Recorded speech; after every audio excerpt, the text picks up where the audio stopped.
star of your own life. Everybody got their own spotlight, giving it all to what feels right, making the music that's real tight. Get ready right now, cause the good life is yours. Turn the whole world to a dance floor. Shake it out, make it shine so bright. Be who you wanna be and shine your light. Love will shake you, make you break through, like a sunrise in the morning to wake you. So don't fake you, just be you. Go and see where your dreams will take you.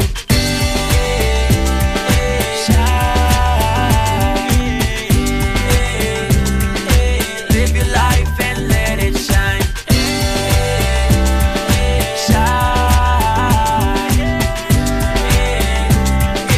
Live your life and let it shine.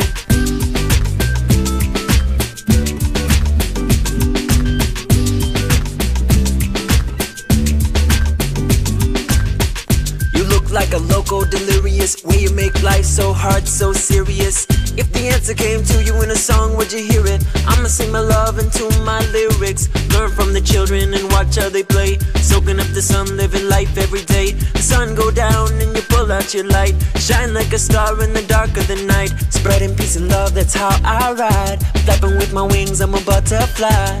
I got wings of angels, colors of the rainbow. Top of my head, I got a halo.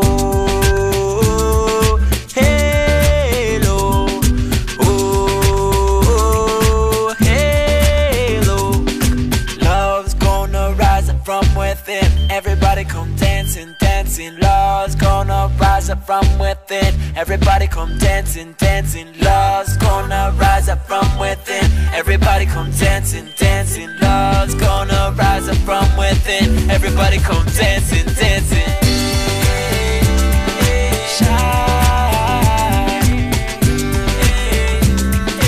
Live your life and let it shine.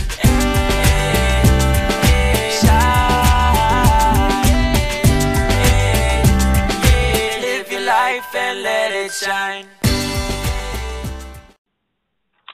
And good afternoon if you're in the US, good evening in the UK, and good morning if you're in Australia or anywhere else.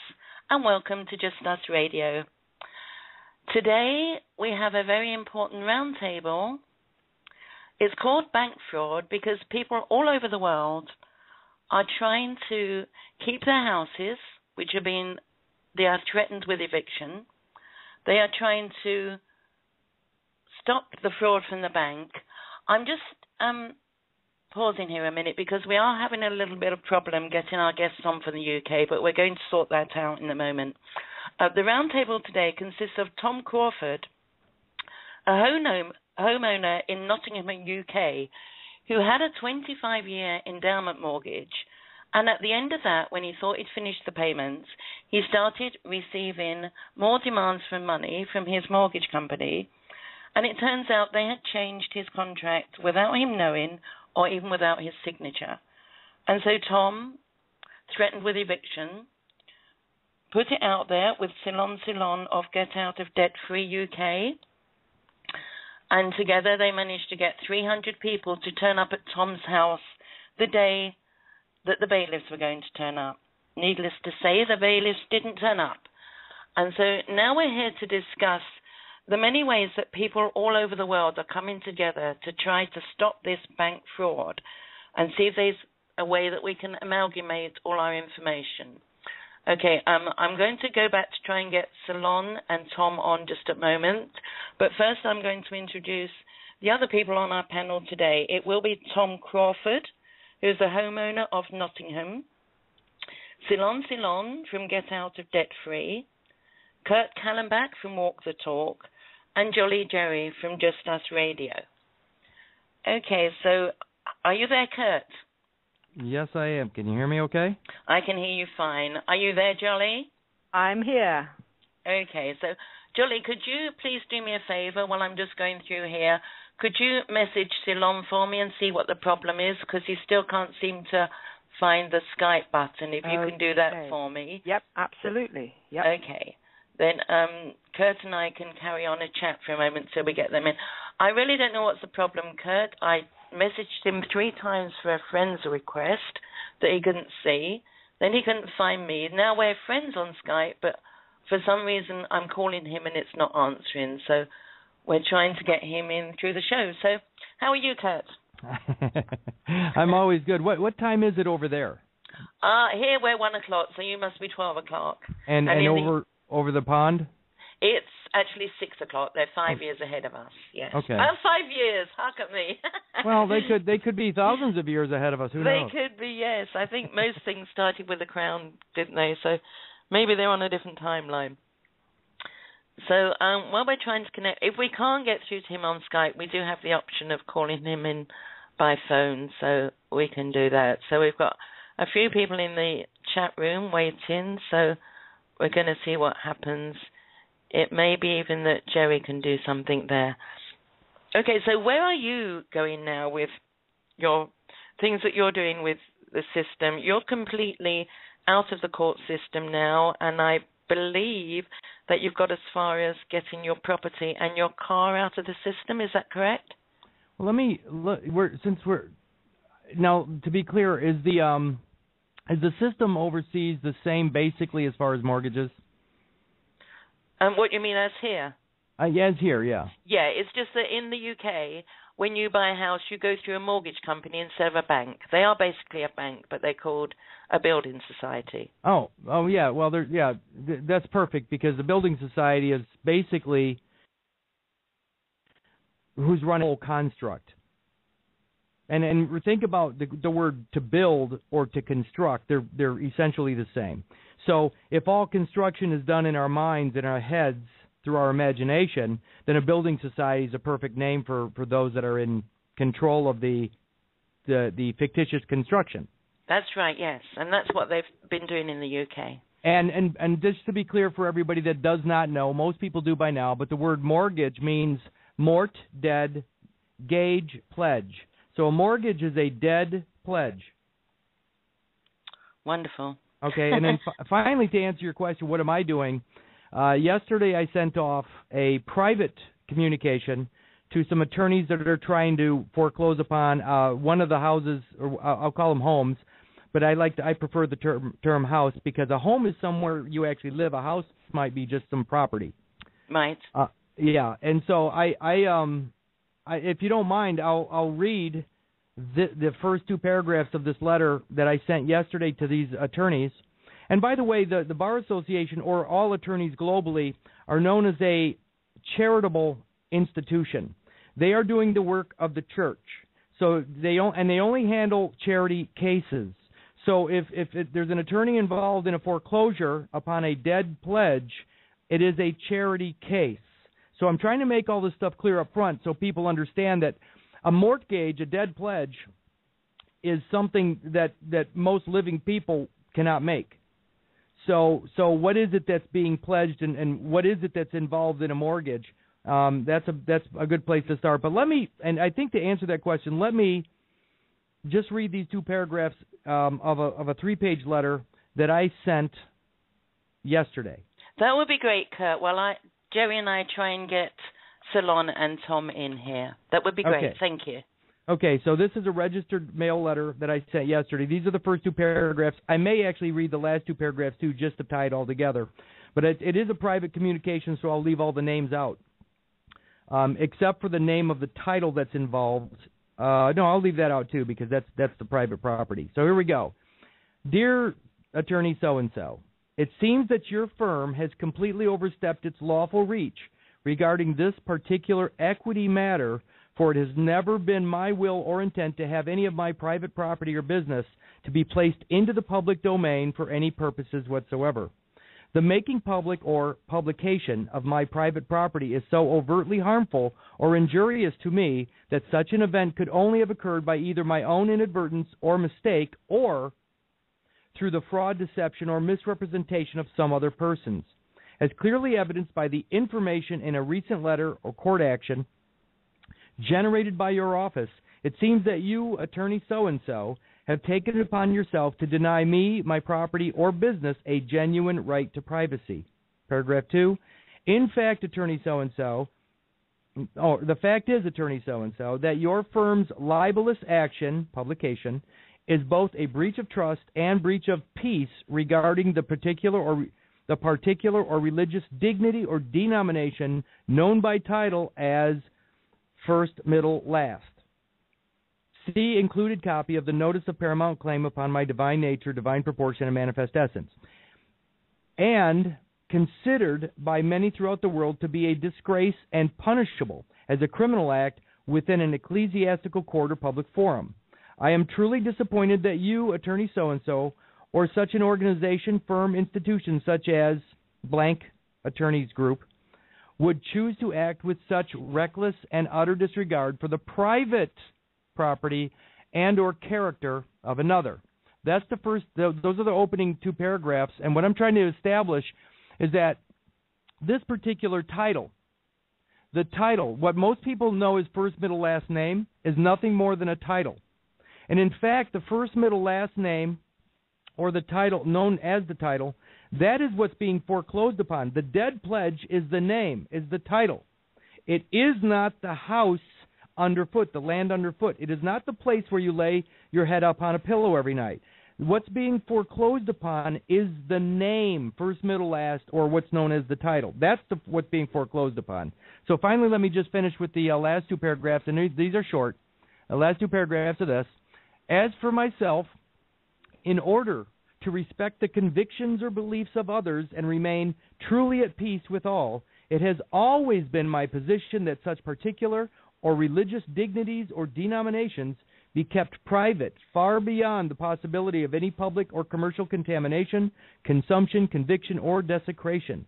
And even though I may have an entirely different philosophy than the rest of the world, I wholeheartedly agree with the First Amendment of the United States Constitution that Congress shall make no law respecting an establishment of religion or prohibiting the free exercise thereof, or abridging the freedom of speech or of the press, or of the right of the people to peaceably assemble and to petition the government for a redress of grievances. Last paragraph. To be perfectly clear and for all intents and purposes, said particular matter has always been, is now, and shall always remain private and closed to the public. For the reasons stated above, I now demand said private equity matter to be removed directly from its current situation and any public demand or claim upon receipt of this writing. This particular matter is far beyond any public or commercial contamination, consumption, conviction, or desecration, and must forever remain so in order to ultimately and absolutely rest in peace. The thing that's mortgaged is the afterbirth character. That's that's the pledge. And so what we do, we use that name, that title, that dead entity for commercial purposes. And by doing so, we desecrate the grave of that dead child. We need to allow that thing that has been mortgaged, dead pledged, to rest in peace. If we allow it to rest in peace, it can never, ever be brought into a public forum. Wonderful, Kerr. And this is why I've asked the four of you to come together at the round table here, because people from all over the world are going at this from all different angles. And I want to see if we can find a way to combine all our knowledge and understanding. And I know I'm not exactly sure of the way that Tom and Ceylon are going through it. I know they're going through it with the courts. I know you have uncovered the information that says that as long as you declare yourself private, they can do nothing with you. And I know Geri has gone down the route and she's almost out of the system by just not turning up at court. She refuses to go to court. They have not done anything about it, nor given her an arrest warrant. And she is just declaring she is not that person and she has nothing to go. She has no reason to go to court. So let me now introduce Tom and Ceylon, who are now here. Tom, welcome. At last, how are you? Yes, I'm fine. It's nice to speak to you. Wonderful. Hello, Ceylon. Hi. Hi. So great that we could connect after all that bother this morning. I don't know what's going on here, but anyway, I want to go around the table first of all, before we get into some deep discussions, and just ask each one of you briefly if you'll explain exactly, your name, where you're from. You just use your first name if that's what you want to do, where you're from. And first of all, Tom, just briefly, how you came in this situation where you paid for your house and now they're trying to take it back from you. Yes, briefly, that would be difficult, but in 1988, my wife and myself took out an endowment mortgage, and then we discovered, or my wife discovered, in approximately the year 2000, they changed it to a part capital and part interest. And they apologized, sent my wife some flowers and a bottle of champagne, and we assumed it went back to its original standing. But then, another 6 years later, after making the complaint, we discovered that it is now on an interest only. So that meant everything that we paid was only the interest, nothing of the capital. So we complained, and we complained to the so-called right authorities, and they said we were time bound because it was past 6 years. And then we came to the end of our mortgage. We continued paying it right to the last day, and I phoned up to check if there was any money owing, and the gentleman said no, not a penny, except for the endowment mortgage, endowment policy, which is an insurance policy basically, which they knew they had lost. So we took them to court, and unfortunately the judge, he said there was no merit in the case and didn't even get into court. It was just a hearing in his chambers. And then I tried to take them to High Court, which is the highest court in the land, and the same judge got my claim and said no merit. And on that claim form I said evidence to follow. He struck that out without the evidence, without a hearing, and most of all, this particular gentleman was only a county court judge, and he shouldn't have had his hands on a High Court document. And that takes you up to date, apart from all the kind people who came to support us. Thank you very much, Tom. If I can go to Ceylon now, I know that there's a petition going, a petition in the name of justice and fairness. I just want to read this paragraph here. It's in the UK, and it says, many people are becoming increasingly concerned at the level of injustice imposed by Her Majesty's courts and tribunal service, especially in the county courts. The causes for this are mainly attributable to the court's failure to follow their own rules, CPR, which are largely ignored. This is resulting in increasing numbers of unjust bankruptcies and evictions, which are largely the result of county court judges rubber stamping the claims of purported creditors without due consideration of the relevance under the rule of law. So if I can come to you now, Ceylon, can you explain exactly for people here that don't know what Get Out of Debt Free is and where you are with Tom? Yeah, well, Tom's been a member of the site for a while.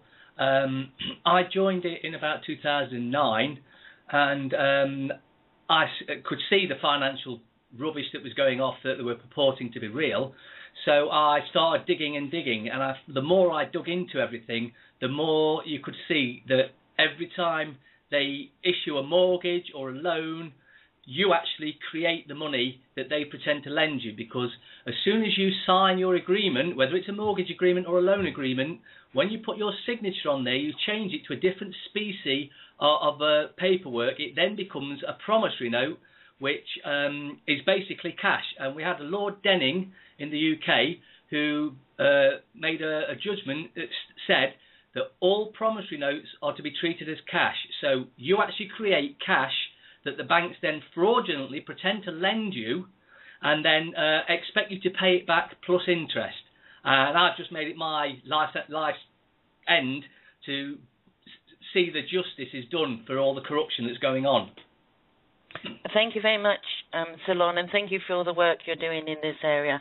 Now I'm going to come to Kurt to briefly explain. I know he's just put out some information that he's just dealing with, but if you could briefly explain, Kurt, your view of how you're coming at this in a different direction.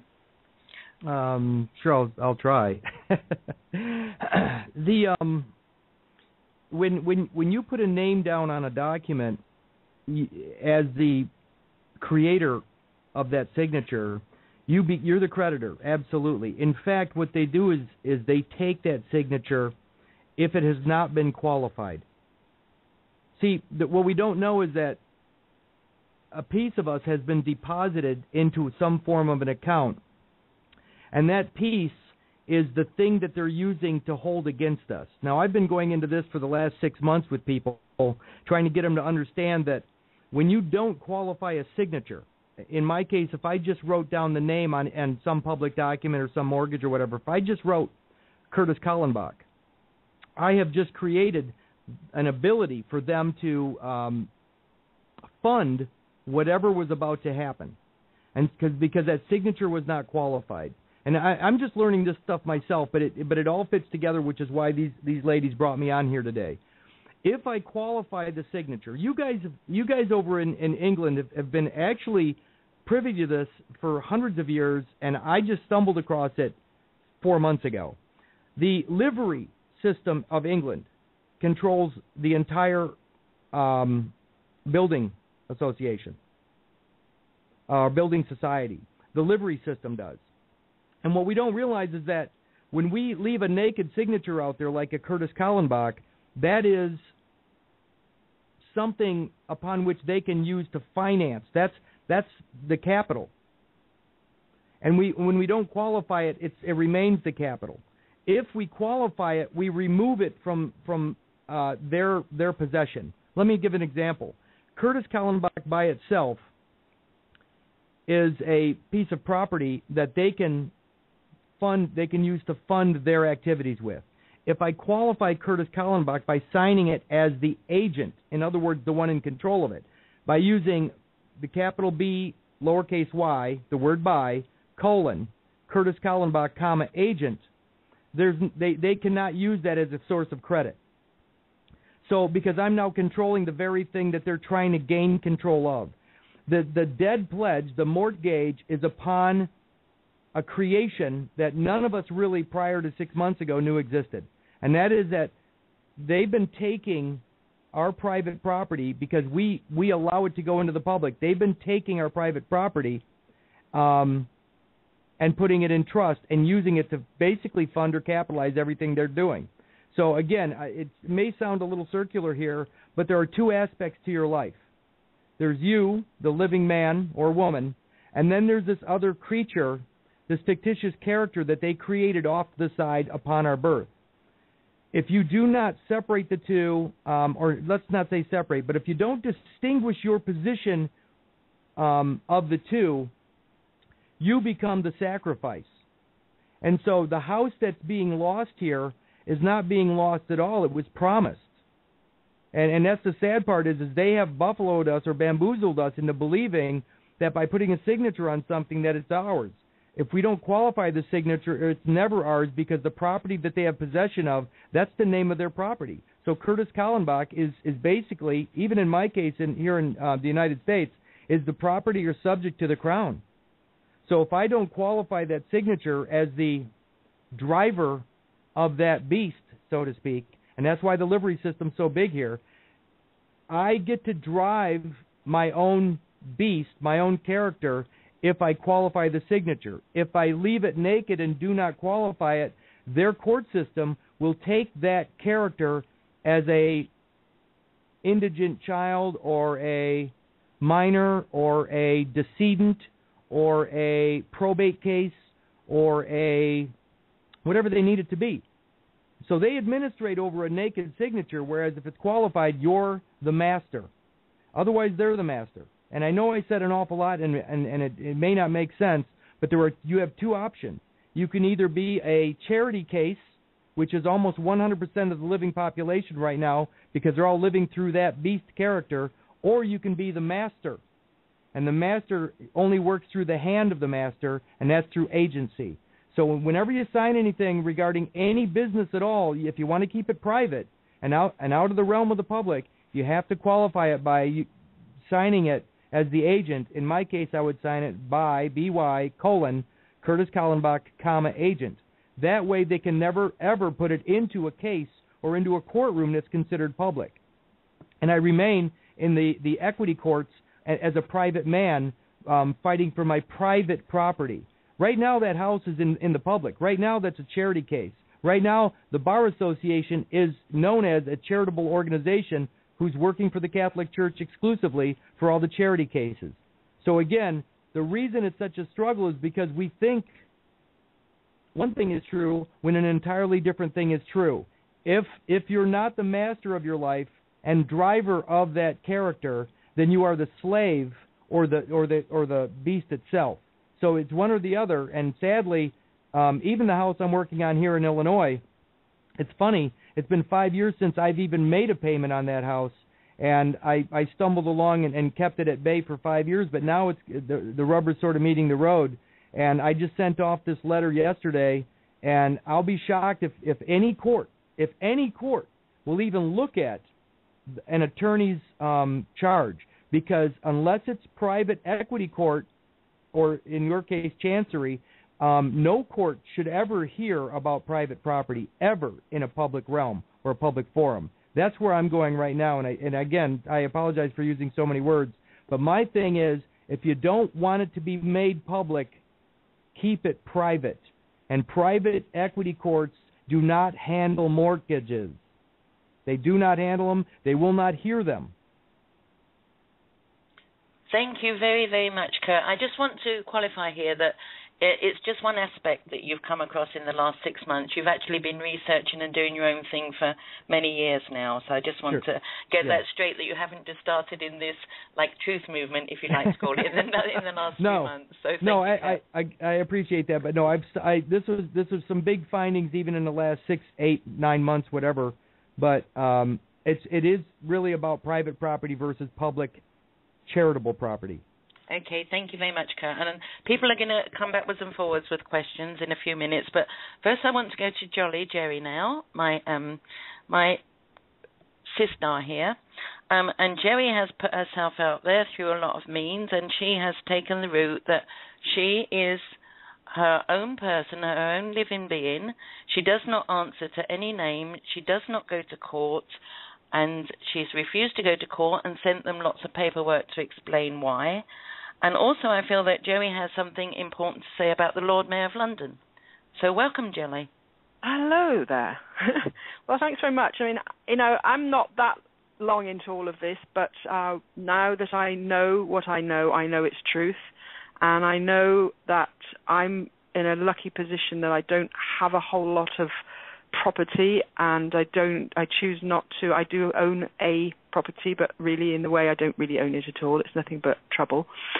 So I'm willing to walk away from it, and I've found a way to do that.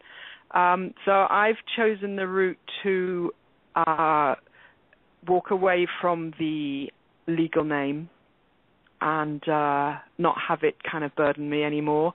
And really, I've actually, since I've recognized that and I have let go of my belief that I was that name, I've actually had some physical healings going on in my body.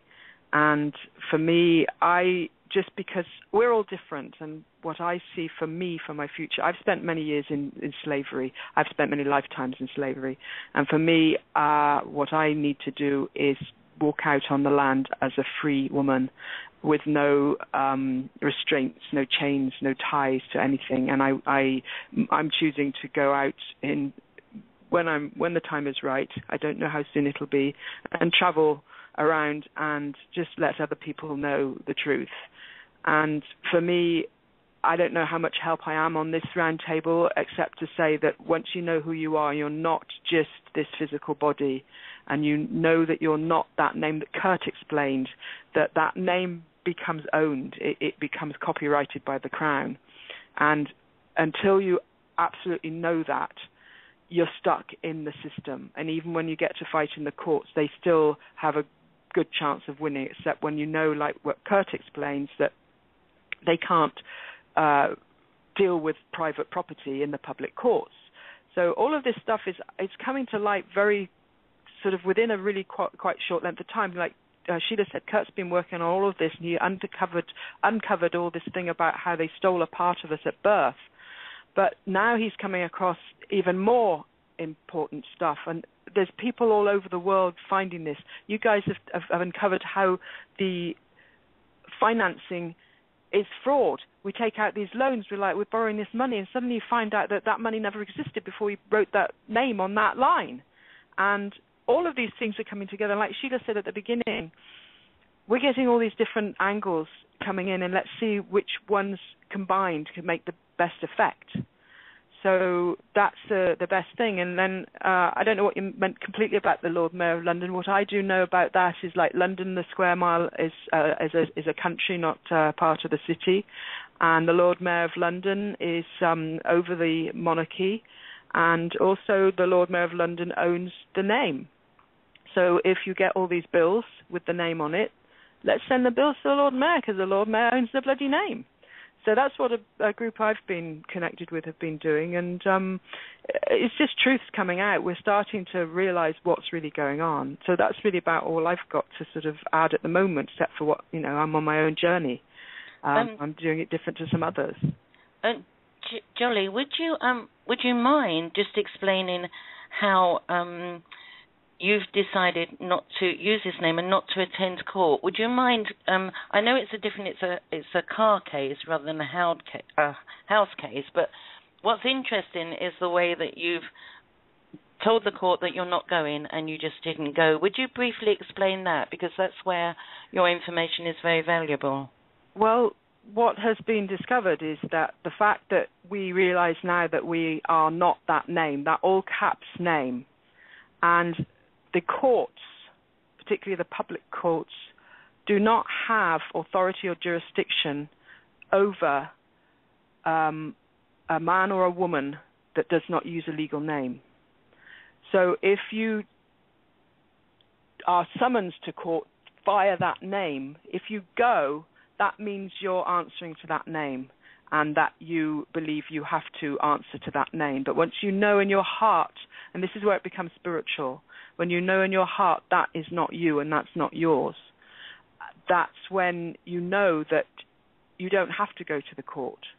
And it's just, it gives you back your power of who you really are. It gives you back that knowing that you're not this body.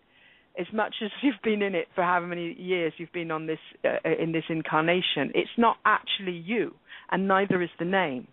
And when you can get those pieces into the knowing, then you start to release of the fear. I've had this insane fear of authority this entire life, and now I realize that's like just completely nuts, because authority actually doesn't exist when I'm a living woman. All I am, but I'm a spirit in a living woman body, and the authorities absolutely have no authority over me as a private, which is Kurt's added to it, which makes it even more powerful, that I'm a private living woman, and those stupid laws and statutes, the statutes apply to statues, which are like, dead bodies. They don't apply to you and me when we know that we are not this body. And how long ago was it when you were summoned to court and you wrote and said that you weren't going to go and you didn't? I was supposed to have gone to the court just over 2 weeks and 2 days ago, and I sent all sorts of paperwork in. First of all, stating that they were going to have to produce all sorts of documents to show that they, being the various police, judges, attorneys, district attorneys, or whatever, were not going to be benefiting financially out of all of that. And we put a whole lot of that stuff in. And also there's a letter from the Pope which states that all those officers and whatever are no longer immune from prosecution. So I sent all that in first. Then Kurt helped me with a letter I sent in saying that as a living woman, a private living woman, I wasn't willing to attend any court, public forum court. So that was all sent in well over 2 weeks ago, nearly 3 weeks ago now, and I didn't go 2 weeks last Monday, and so far I haven't heard another word from them. And I've also, in my own heart, I've done the work of breaking the contract of that name being anything to do with this actual living woman that I am. So, and you're going down the route as well of your car, so that you don't have to pay taxes on your car. You're not using the tags anymore, and people have challenged the system about that. They've taken their plates off and they're just putting plates on. Yes, a lot of people, in fact, that again, it goes to the vibrational spiritual level again, that it means that if once you know what I've just described, that you're not just this body, that you are a powerful, huge spiritual being, and you know that's what you are, and you're just spending a bit of time in this and experience in a physical body.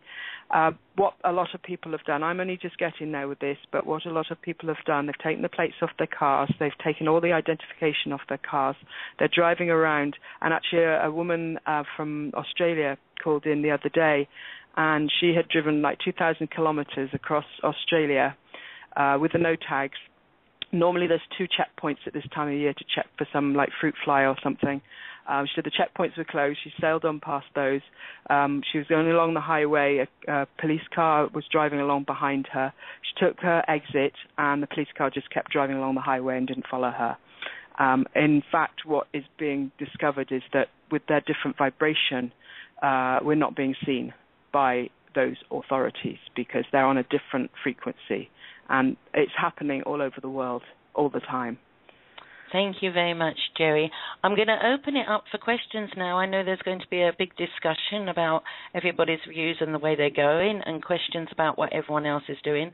I will just like to say that I do have a drum here. I haven't got like a court hammer or anything silly like that. I've got a Native American drum that I made by myself.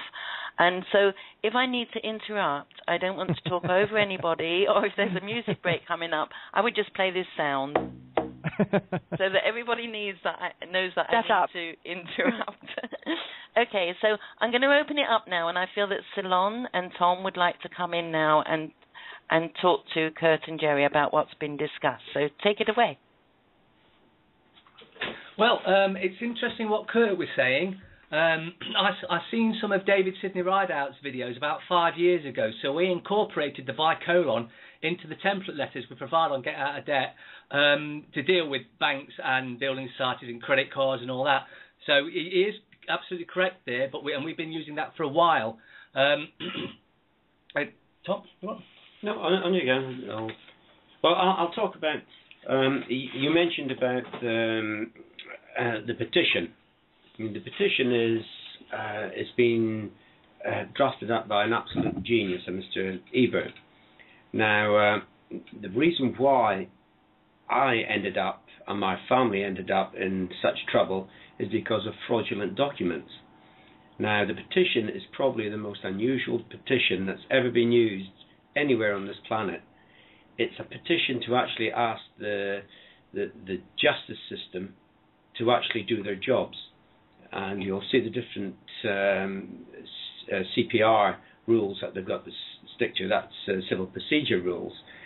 We find that they do not stick to these rules, so they're taking away people's cars, their houses, their children. They're putting them in jail. We had a small meeting yesterday, and I produced a document where they took this lady's home. It was a farm, it was a rescue farm for animals. And on this application for a warrant, it neither had a date, a signature, or amount owing. So there was nothing owing, and they took her farm off her. This petition that we've got up is very, very important in the UK here, because it affects every man, woman, and child. And we only came across this because of the situation we were thrust into. And there's two blessings why this came about, and one bad thing. In 2011, I was diagnosed with cancer. My wife worked 3 jobs for 2.5 years to pay the amount of money to this crooked bank. So I don't say it very often, but I must say it this time. I thank her very much for supporting the whole family. Now, the blessings are, I had the computer, so I looked at law, which was the internet, and the other blessing was the time, that because I was ill, I had this time, and everybody out there has been restricted in time. You've been given television programs to watch. You've been distracted by everything, so you don't have time to think. So that was my blessing out of something that was bad, and then came along the petition. So if anybody in the UK is listening to this, or anybody that can put their name to this petition, we'd be very grateful.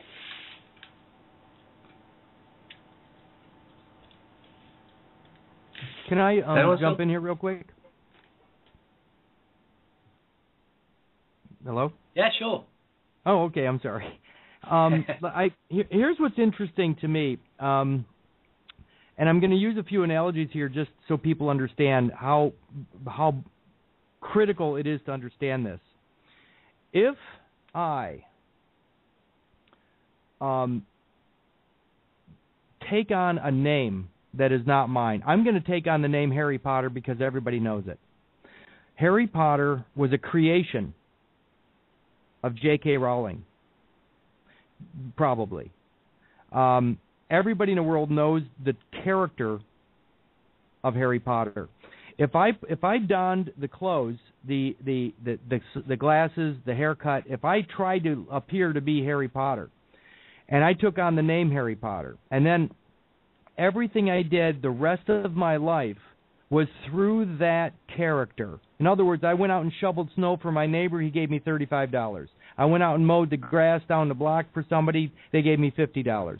Everything I earned in the name Harry Potter belongs to the creator of Harry Potter, not me. I may get to keep a portion of it, or I may be given a portion of it, or bestowed a portion of it, but it is not mine because I used the property of somebody else to make gain. So everything that I do through the name Harry Potter belongs to the owner or creator of Harry Potter. Now, if I do the same thing with Curtis Richard Kallenbach, if I go shovel the snow or do the grass or go get a job through Curtis Richard Kallenbach and use Curtis Richard Kallenbach's Social Security number, everything I earn through Curtis Richard Kallenbach belongs to its creator, not me, because it's not mine. So what I'm getting at is that if I sign documents, sign papers as a character or creation of some other person, the literary property alone, the literary property, just the title, the name, is literary property of somebody. And that's the biggest problem here, is that everybody that had signed a mortgage is signing through a character that was created, well, at least here in the United States, created by some other person. And so everything they've ever earned, including all their paychecks, and all the mortgages that they've ever signed, all the property that they ever acquired, belongs to the owner of that title. And until we get that through our heads that thing, it's not even that it's not us, it's not ours. And that's the problem. That's a vessel that was created for somebody else's gain. And we have been bamboozled into taking it on as if it's ours. And that's the thing. It's sad, it's scary, but it's fraud. In its simplest format, it's fraud because we have been deceived into using something. Now, that being said, the Bar Association, the bar itself, is working for those that created that title. Specifically. They have been, they're working diligently to pull all the property of the owners of those titles back to the owners. And let me read something about the word equity. If I go out and do work, if I do any labor at all through my physical body, right now there's a man talking on this call that's sitting in the chair in the lower level of his house. I am a physical being. I have a physical nature. And that's the DNA. The DNA makes up this physicality. Anything I do with this body or anything I do with my mind is my property unless I give it away, unless I convey it to somebody, unless I sign it over inadvertently. So everything I do with my physical body, my DNA, is my private property. Nobody can lay claim to my labor, the fruits of my labor. They cannot lay claim to my children, because that's the fruits of my DNA. Let me read something out of Black's Law, which is basically English commercial law, but let me read something out of here that most people would miss. Remember that the public is purely fictitious. There are no living people in the public. They're all corporate. You cannot be a corporate person and be alive at the same time. So, again, the public are for dead entities. The public are for characters. The public are for fictions, but it's not for living men or women. In the real world, equity, the law of equity, controls real private property. No public court deals with this. So if your case is in a public court, you're dealing with something that ultimately you're not going to probably win, because they're not working for you. They're working for the owner of that title. So let me read this equity thing just so people can be clear about the difference between fictions, corporate persons, and reality. This is Black's Law 5th edition, page 484. Equity. Justice administered according to fairness as contrasted with the strictly formulated rules of common law. It is based on a system of rules and principles which originated in England as an alternative to the harsh rules of common law, and which were based on what was fair in a particular situation. One sought relief under this system in courts of equity rather than in courts of law. The term equity denotes the spirit and habit of fairness, justness, and right dealing which would regulate, and here's the key, the intercourse of men with men. In other words, equity deals with living people. The public courts, the public forums, the ecclesiastical courts, the commercial courts are dealing with commercial persons or dead entities or church property. And that's all that garbage. It's all that world communist society that the church created, and it's a global commune, and the Bar Association deals strictly with that charitable global commune. If an attorney is involved, it is a charity case. If it's a charity case, it's in the public. If it's in the public, it's global commune. If it's private, it should be handled by an equity court or a chancery court. If it's not in an equity or chancery court, it's been made public. So if your house is not in a private equity or chancery court, it's a private affair, which means somehow it's been conveyed to the public for everybody's use. And finally, I'll say this. If Curtis Richard Kallenbach is a title in the public can make a demand or a claim upon that title. So anybody in the public globally that's dealing in that public forum can say that Curtis Richard Kallenbach owes them something and make a claim upon that title because it's in one giant pool or fund or commune. And that's the New Testament trust, that's the Jesus trust, whatever you want to call it. And the church created it, and the church rules over it through the Bar Association. So again, they actually separated this out and said that they made it look like common law was a bad thing, and ultimately you don't want your stuff in common law. You want it in equity because you want to keep your stuff private and away from the hands of everybody else's ideas. So it's where men deal with men on true contractual dealings. In other words, there cannot be a unilateral signature. There has to be two signatures in a real contract. In equity, in public, you got people. There don't need to be any signatures in the public because you have representation by a bunch of crooked public officials. So in equity, there needs to be real, true, bilateral, or there needs to be signatures from everybody that's a party to the contract. In public, you don't. So men with men is equity, real private property. Persons with persons forever is a bunch of garbage, and it's a place where anybody can make a claim upon your life because you've sacrificed it for the greater good, which I won't do anymore.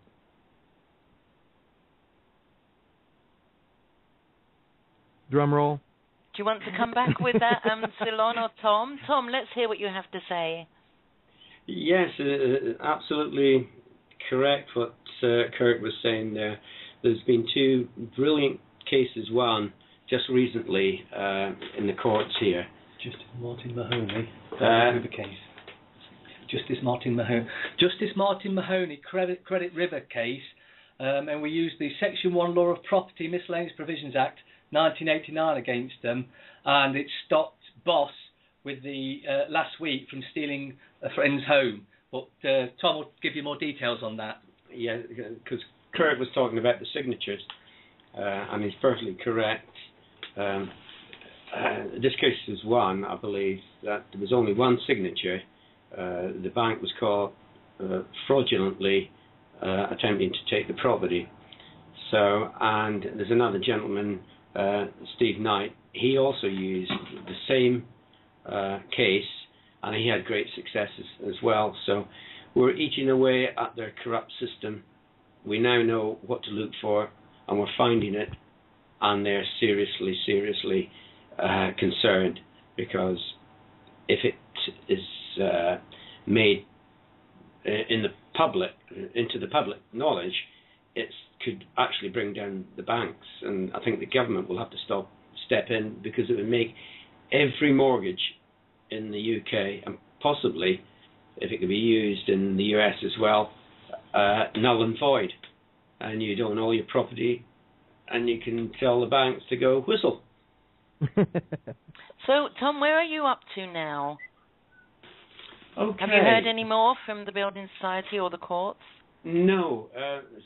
They're in a serious position as well, because Mr. Ebert, he's a forensic document investigator, and he found all the flaws and the fraud, and we basically got them, we gave them a spade, you can put it that way, in the form of documents, and they dug themselves an awful big hole, and they're looking down at this hole, wondering whether the Crawford family will push them into it or not.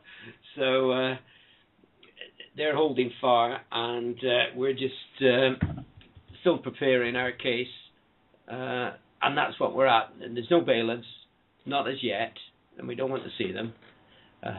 Although on the day we wanted to see them, because we were going to arrest them for attempted theft, forgery, and they didn't turn up. Some of the stories said there was a standoff for 90 minutes. No, they didn't even turn up. And one of my quotes was that because of the goodness that was the feeling amongst all the people that was there that day, it turned into a festival, and it was almost like a religious experience where the light of your souls were shining. Well, bailiffs work in the dark and in the shadows, and they had to retreat from the light. I think that's probably closer to the truth. But yet, my family and myself are still in our home, and we're battling away. Also, if you want to find out more details, if you want to find out more details about that case I mentioned, if you go on the latest news on Get Out of Debt Free, it'll be in there, and you'll get all the details about it. Thank you very much. I'll put your website in the chat room and in our chat on Skype as well.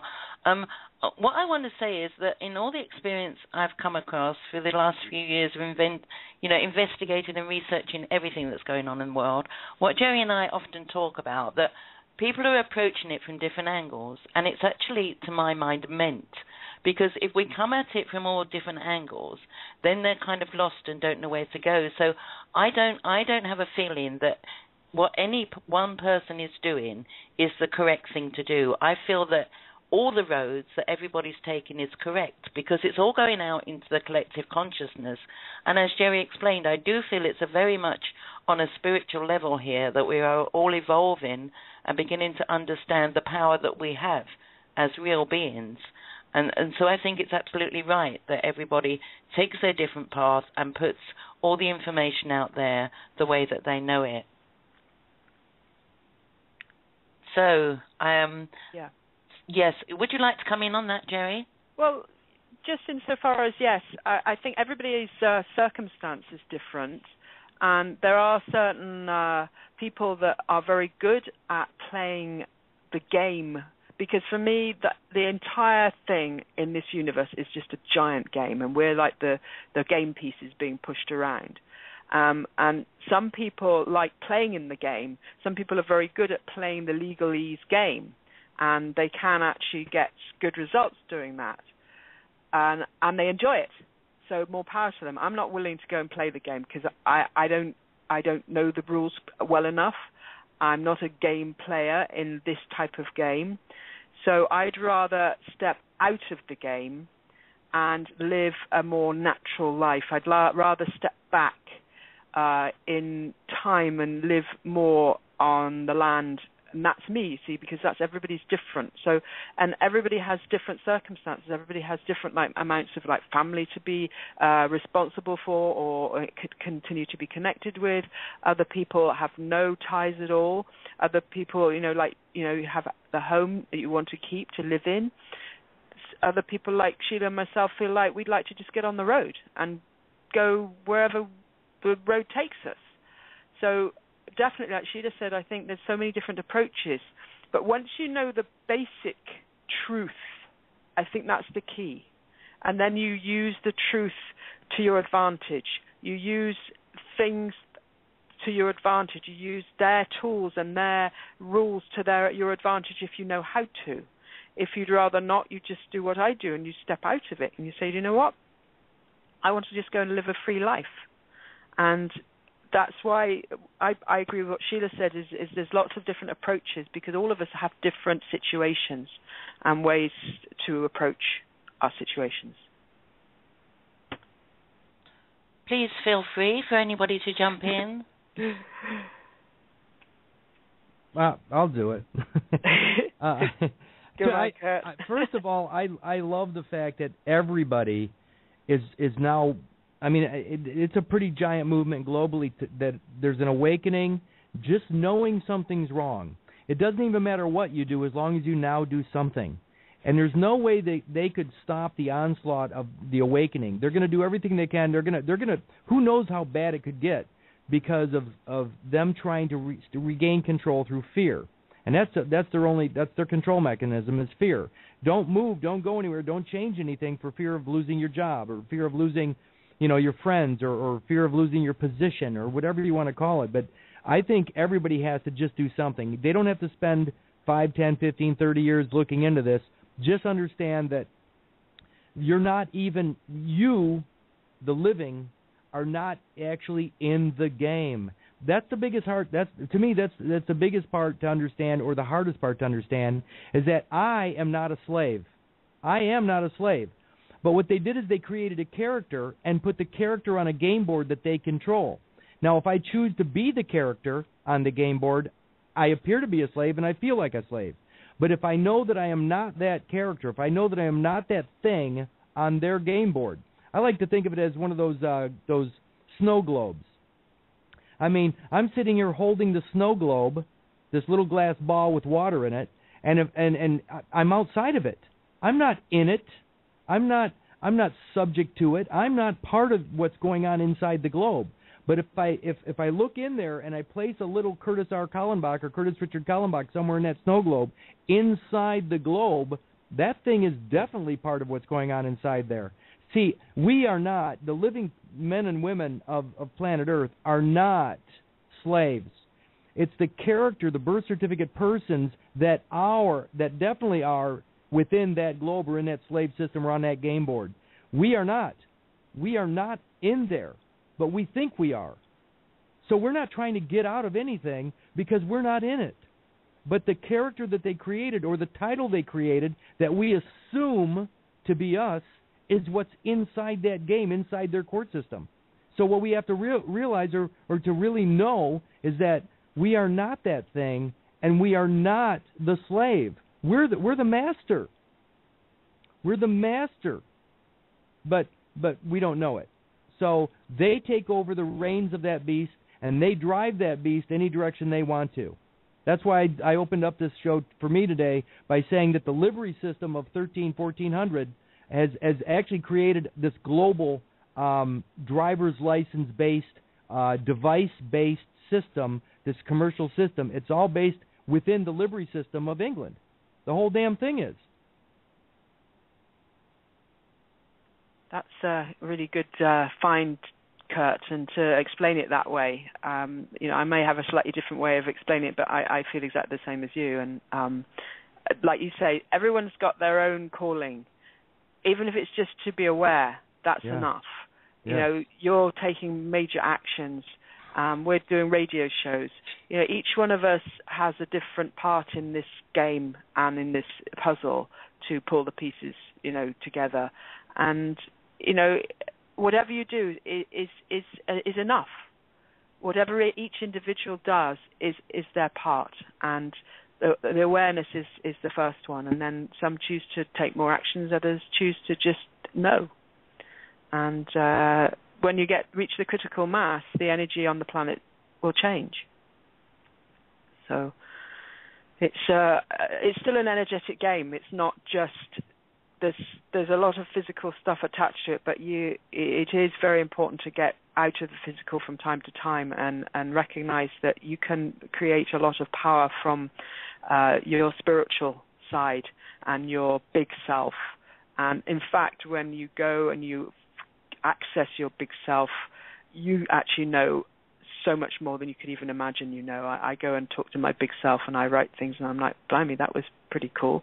And it gives me more awakenings for my little self to how to manage this physical experience on the earth, and it makes everything more clear, and you get to know what truth is, and you get those revelations and like, wow, this is true, I know this is true. So yeah, there's so many things out there to discover, and then we just take action. What feels right, do it. Like Ceylon, you said, you discovered that fraud about the creation of this money. There we are, all sort of signing our lives away, signing on the dotted line. Right now I've borrowed money, and then you discover that money didn't exist until you borrowed it, and there they are charging outrageous interest on top of something that didn't exist in the first place, and you're paying back something that didn't exist and more. And that's like a real shock to the system, but you took action, and that's like, you're making awareness, and you're helping people. And that's really what we're all here to do, is to help each other. Inherently, we actually are loving, helpful beings that want to help each other. And I believe that really the bad things that are going on in the world, okay, it comes from a lot from out there. There's other realms and dimensions and frequencies and whatever, that a lot of these entities are out there creating all this like genius control system. But at the end of the day, once we become aware of that and we break the programs, I just went walking in the woods this morning, and I just came to the knowing that even the programmers are programmed. They're programmed that they need more, and they're the greedy ones that are creating all these programs that are creating this money that they keep getting. They've got so much money that they could impossibly never ever use it. Even the human ones on the earth that are accumulating all this trillions of dollars, which is called so-called dollars, which at the moment supposedly you can buy whatever you want with. But at the end of the day, what can they do with it all? They're just programmed into programming, and they're programmed into to obtaining as much wealth and powers and control as they can, and they've lost the freaking plot too. It's nuts, right? Okay. On that note, I'm calling for a music break. I have put the websites in there. Kurt, would you like to just give out your website over the air for people that aren't in the chat room? Yeah, this is a website or a WordPress site that a friend of mine, Cynthia, put up for me because she knows I'm too lazy to actually do it myself. And it is trustandcontract.wordpress.com, and it's more of an archive site. It's not like an active website, but it is an archive site. Anytime I come up with an idea or something new or something interesting that I found, she puts it up there for me. So again, it's Trust and Contract, it's all one word, .wordpress.com. I've just put it in the chat room. Thank you, Kurt. Ceylon, would you want to give out your website on air? Yeah, sure. It's all one word, getoutofdebtfree.org. And also you have, you both and you and Tom, I don't know who set it up, the Facebook for what's going on with Tom. What is the website called, the Facebook called, Tom? The Facebook is Eviction, fraud off the bank. And also, we had a meeting last night, and there was a guy there that's helped to set up response units on Facebook, and we've already got over half a dozen places around the country with around about 300 people signing up to each one to, if there are any problems with bailiffs or anything like that, then a shout goes out and they'll all come together to help defend against these bailiffs. And that if you just put response into Facebook, you'll find all the different response units. That's wonderful. Thank you very much.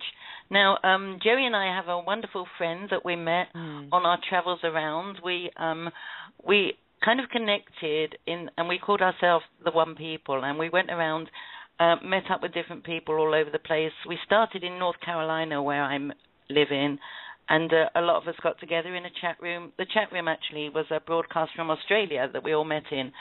And Geri came all the way from New York to meet up with us. There was wonderful energy from like-minded people. You know, we discussed things. We sat around the campfire.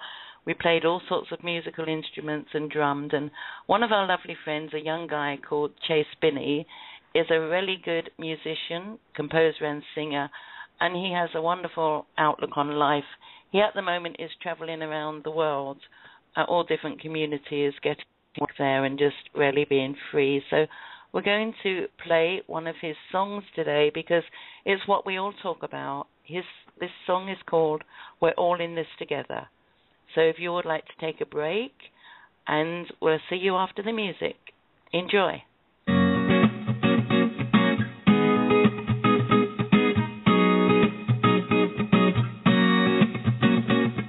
Singing songs of love and peace, we will come together. Make this world better when we come together. Singing songs of love and peace, we will come together.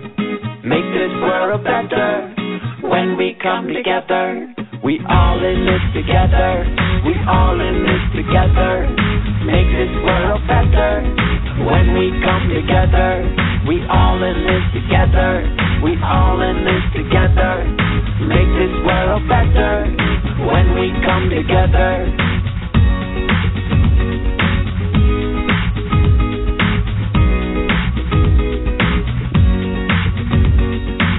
It's time to stop our fighting. Come together, be enlightened. Make this peace start from inside. Let it shine out to the skies. Be the beauty that you seek. Be what you want and be unique. Be a princess, be a freak. Shout it from the mountain peak. No one tells you who you are, it's you. Only you know what's true for you. We can all be different and take a stand. Cross the borders, we hold hands. We hold hands. The earth is one family, we hold hands. We hold hands. We hold hands.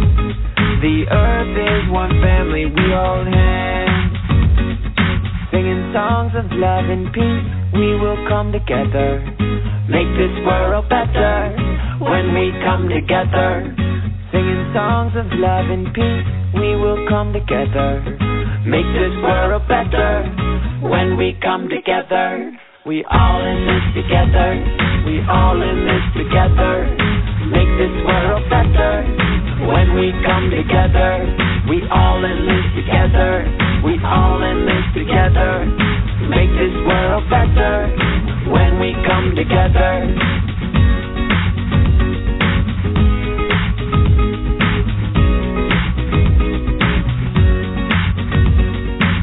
It's time to celebrate. Look around and appreciate. See the beauty of this life. No matter what your day was like, see yourself for who you are. You are brighter than the stars. Find a mirror and say it loud. Smile and say I love myself. When you found the love within, you can spread it to your friends. Soon we all be singing. Across the land, across the oceans, we hold hands. We hold hands. The earth is one family, we hold hands. We hold hands. We hold hands. The earth is one family, we hold hands. Singing songs of love and peace, we will come together. Make this world better when we come together. Singing songs of love and peace, we will come together. Make this world better when we come together. We all in this together. We all in this together.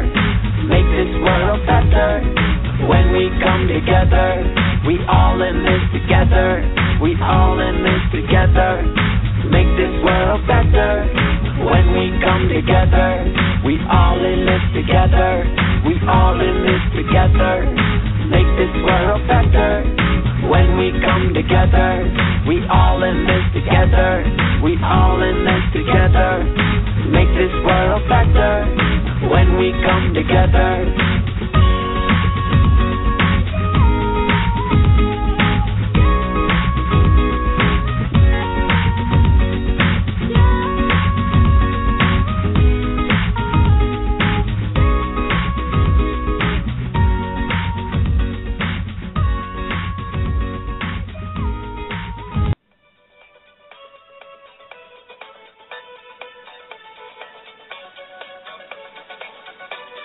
Join us on Just Us Radio Network for our shows Inflowment, Unity in Community, Numbers in Time, The Indigenous People's Voice, One Point of View, Walking the Talk with Kurt, and the Peoples Roundtable. Check out our website for information about upcoming shows. Just ask Google to find Just Us Radio Network, and you will find links to our website and to our Blog Talk and Facebook pages, as well as to our podcast, where you can subscribe for automatic downloads.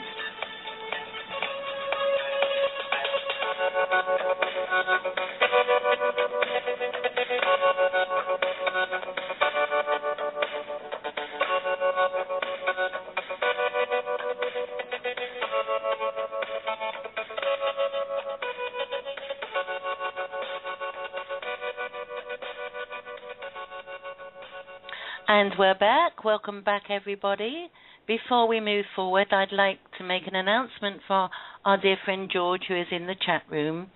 The Opal Northeast USA Gathering. Now, Opal is OPAL. It was coined by the people that we met in the chat room in Australia, led by Lisa Harrison, who decided that they would get out and show the world what was going on. And they actually got in some RVs and travelled around the US. And several of us have been meeting up. OPAL stands for One People Absent Limits. And there is a gathering in the Northeast USA area on the 15th to the 17th of August. You can find the details at www.Opal Northeast Region Interface. That's OPAL-NORTHEASTREGIONINTERFACE. That's all one word. .blogspot.com. That's Opal Northeast Region Interface.blogspot.com. And this is being held in, well, I'll find that place again. Hold on. It's in New Hampshire at a place I don't recognize. Hold on one second. In Wolfboro, New Hampshire, that's been held. So if anyone is interested in attending there, I can tell you that it's wonderful energy. You'll have a wonderful time. Lots of hugs, lots of talking, lots of crying, lots of things going on in these meetings. So if you go to that website, if you live anywhere near that area or would like to travel, I can assure you you'll have a wonderful experience. So welcome back, everybody. I'd like to go to Ceylon and Tom, together, where they can talk about not only where they are now, but how they feel other people can get into this system with problems they have. I know that you have a website and you have a Facebook site, but just really for people who don't know anything to understand in your own words that they just can't do this to us. If you'd like to start on that, Ceylon. Well, when you actually find out what's going on, it's like all the rest of your life you've been living with rose-tinted goggles on. And then as soon as you find out what's going on, the goggles come off and you see the world is absolutely opposite to the way you've ever believed it. And once you do step down that road, it's almost impossible to go back. And that's because what you find is it's so massive, and I think it was Goering during World War II that said, if you're going to tell a lie, make it so big the public will not be able to comprehend the lie. And that's pretty much what's happened to us for the last however many thousands of years. The lies have been so big that we just can't accept it could even be possible. And when you do, like I say, wake up, and I mean, when I first started 15 or so years ago, it was like I was the only one awake. I was walking around with my 9/11 was an inside job shirt on, and people were pointing at me saying he's crazy. Now, there's so many people who come up and say, we know what you're talking about there, and you're absolutely right. It's like, from when I started to now, it's like the whole world has suddenly woken up, and it's a great place to be, and most of us are here for what's coming. Absolutely, that's wonderful, Ceylon. Tom, can I ask you? Sorry, just quickly, Tom. Can I just ask you? Were you looking at Ceylon's site before you had a problem with your house, or did that arise from your problem? No, I wasn't. That's why I said the most valuable thing that happened to me and my wife is, well, not so much her, she had no time, but myself, is I had time to think, and I wasn't distracted. So I was looking at law, I was looking at Ceylon's site, I was looking at the Canadian sites, I was looking all over. But I will add one thing to the amazing thing that happened on the 23rd of July. Now, the people that came up, 90% of them were awake. They knew what was happening, and maybe about 10% don't actually understand. But our neighbours, they're now awake. So what's happened to me has woken up Middle England, and this is very difficult to do. And they're letting their neighbours know. And round our little area in Nottingham, they've woken up, and it's spreading, and it's like a little bushfire that's started. I mean, Ceylon reminded me that the response people, that's also taken off, and people are beginning to get the same support as I had. And there's one thing you were talking about, these rich people gathering all the money. My wife's, and this is her theory, and I totally go along with it, and her name's Sue. She says that they've got so much money now, they're not worried. It's a game. They like playing with people. It's a sport. Yeah. And I do. I think they must have bets between themselves, see how stupid we can act. And but we're woken up now, and they should be very worried. Interestingly, the case I was telling you about that we've actually won in court, only 3 cases have stopped a bank. One was Freeman's versus Santander in Ireland. The other was Michael Benicia 3 weeks ago, and the last one was the Steve Knight's one and the Bank of Scotland, and that's in 50 years. That's only in the last 50 years. They're the only 3 times that a bank has ever been beaten. I wanted to say that to you, Kurt, because it's really synchronistic the way people are coming together these days. I mean, I actually, from just outside London, and I've only been in the US 7 years. I came here because my grandchildren are here, but I lived in in Northampton for quite a few years, so I know Nottingham really well.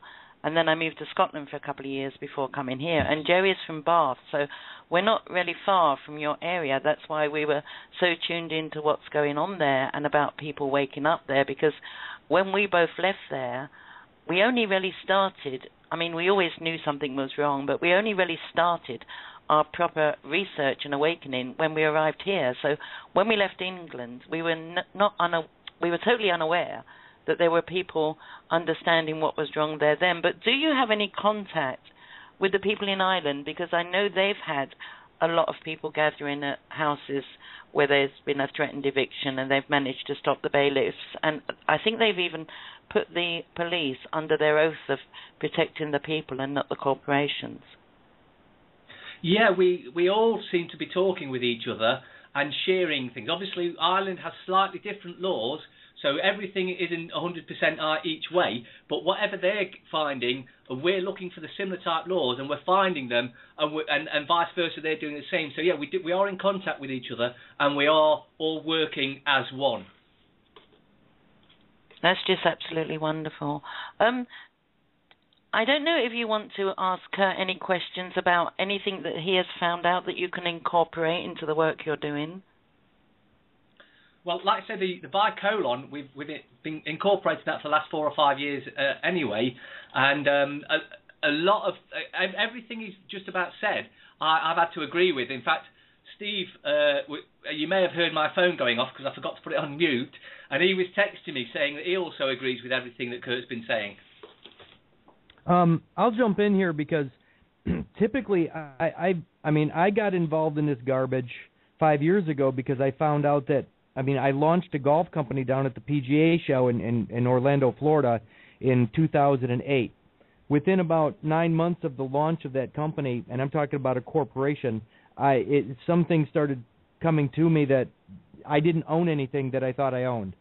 So everybody usually comes to this in some manner where something occurs to them specifically. And so I basically shelved the company. I had the third, what was considered in the top 3 new golf products at the PGA show in 2008. I walked away from all that because I'm not giving away my life to somebody else that has made a claim upon my intellect, my patent, my whatever. And that's what happened to me. I realized somebody else made a claim upon my life. So I walked away from a company, not a house, not a car, but basically my property. And I think that's what's happening is we've been taught our entire lives. I'm 53 years old. I have been told that you don't ever want to claim anything for yourself because that would be selfish. No. We're all in this together. Now, I don't disagree with that part of it, but not in the same way most people would take it. I am not my brother's keeper.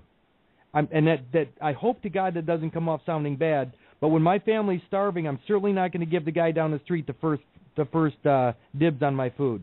And what's happening is they're making it so they're taking everything from everybody. Everything from everybody. And eventually everybody will start to wake up. But until it happens to you, it's not important. Again, until it happens to you, you won't start looking. I didn't start looking until 5 years ago. So until something happens to you where you realize you have been cheated, you have been deceived, you have been defrauded, whatever it is, usually until it happens to you, you don't care. The World Trade Center is a farce. It's obvious.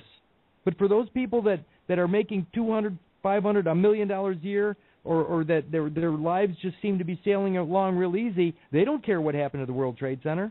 They don't care if it was real or it doesn't matter whether it was an inside job. As long as nothing affects their life.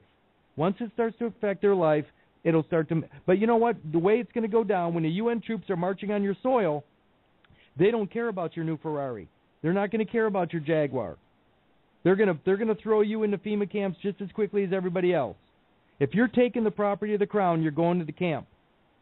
They did it in Germany. The same people controlling the world back then are the same people controlling it now. And that's the biggest problem. I probably said too much, but there's a gal out in Alaska, and her house was about as far gone as it could possibly be. I'm not going to give her name, but the court was already deciding they were going to sign the papers. The house was going to be taken from her. The sheriffs were going to be at her doorstep. She put in a document that I wrote 9 months ago called the Paramount Claim. She put the Paramount Claim into the record, into the file of that case, and the foreclosure stopped immediately. Why? Why did it stop? It's because she claimed her property as private for the first time in her life. For the first time in her life, she actually said, my stuff, my DNA, the product of my labor is mine, and nobody has a right to take it. See, that's where we're at right now. Nobody's ever made a claim upon their life. Their life, we have somehow given our lives over, sacrificed our lives for the greater good, or at least that's what we were told. She put one single document. They tried everything. Everything. She texted me last week, and I could even tell she was smiling as she was texting. I got goosebumps even thinking, if this document, because she claimed her life, she claimed it away from the corporate aspect. She claimed her DNA, the very thing that produced the money that gave her the opportunity to own the house. My question, Tom, is whose labor paid for the house that you're fighting for?